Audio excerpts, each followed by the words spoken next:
প্রতিবাদ করি যাই করি এগুলো দলের বিপক্ষে যাচ্ছে না, কারণ এখনো দল কেউকে নমিনেশন দেয় নাই। আওয়ামী লীগের কিছু লোক ওনাদের ঘাড়ে উঠছে। এখন আমি বুঝি যে উনি যদি এমপি হয় আপনারা সবচেয়ে বেশি ক্ষতিগ্রস্ত হবে। আমাদের তৃণমূলের নেতাদের মতামতের ভিত্তিতে সেটা আমরা চেষ্টা করব। যদি না হয় আপনারা তো আমার শক্তি বলেন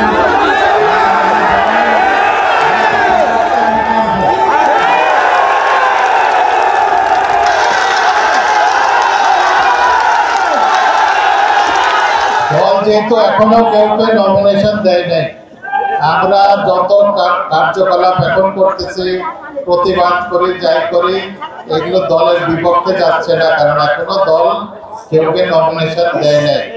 আমরা আমাদের প্রচেষ্টা চালাই যাব যাতে দল তৃণমূলের নেতৃত্বে এই মতামতের সম্মান দিয়ে তারা নমিনেশন দেয়, সেই জিনিসটা আমরা চাই। যে আমাদের ভারপ্রাপ্ত চেয়ারম্যান উনি এই তৃণমূলের মতামতের ভিত্তিতে উনি সিদ্ধান্ত নেবেন যাতে করে আমাদেরকে দলের বিরুদ্ধে কোনো অবস্থান নিতে আমরা বাধ্য না হই। আপনাদেরকে একজনকেও ওনারা দলে রাখে নাই, ওনারা এখন দল করে হলো জাতীয় পার্টির কিছু লোক আর আওয়ামী লীগের কিছু লোক ওনাদের ঘাড়ে উঠছে। বাবু নিতা রায় চৌধুরী একদিন আমার অফিসে আসলেন, এসে বললেন যে আমাকে দলের থেকে প্রাথমিকভাবে সিলেকশন করা হয়েছে, আপনি এলাকায় আসেন আমার জন্য একটু কাজ করেন।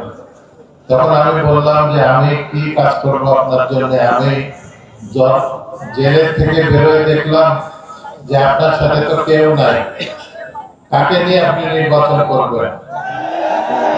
আমাদের দুই সাবেক উপজেলা চেয়ারম্যান আপনার সাথে নাই যে এখানে বসা, আমাদের 19টা ইউনিয়নের চেয়ারম্যান একমাত্র বাবুখালী ইউনিয়নের চেয়ারম্যান ছাড়া ওনার সাথে কেউ নাই, আপনি কাকে নিয়ে দল করবেন, ইলেকশন করবেন?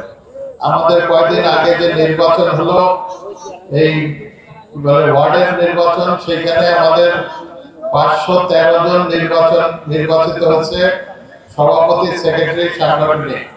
এর ভিতরে 501 জন ওনার বিরুদ্ধে মহাসচিবের কাছে চিঠি দিচ্ছে যে ওনাকে নমিনেশন দিলে ওনাকে পাস করানো কঠিন হবে। এখন আমাদের কি করা উচিত সেটা আপনারাই বলবেন, আপনারা যেটা বলবেন আমরা সেটা করব।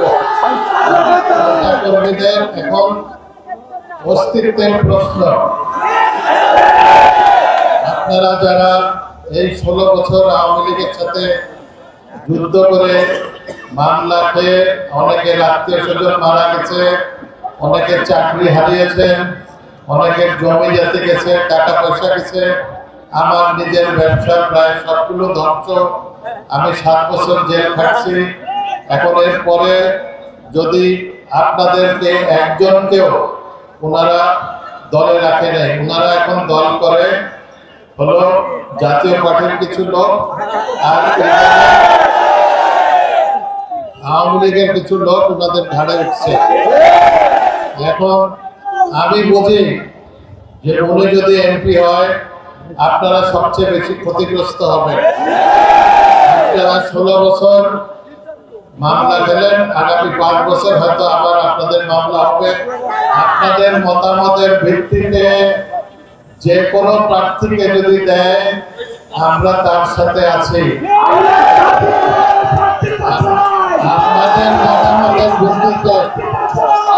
আপনাদের মতামতের ভিত্তিতে আমাদের বলতেছি, আপনাদের মতামতের ভিত্তিতে দিতে হবে, আপনাদের সম্মান দিতে হবে। তৃণমূলের মতামত নিলে তো কি মতামত যাবে সেটা তো ওনারা জানে, অসুবিধা কি আছে? এত অর্থনীতি হওয়ার না, তাই না? তৃণমূলের মতামতে যাদেরকে দিবে আমরা তার জন্য কাজ করব।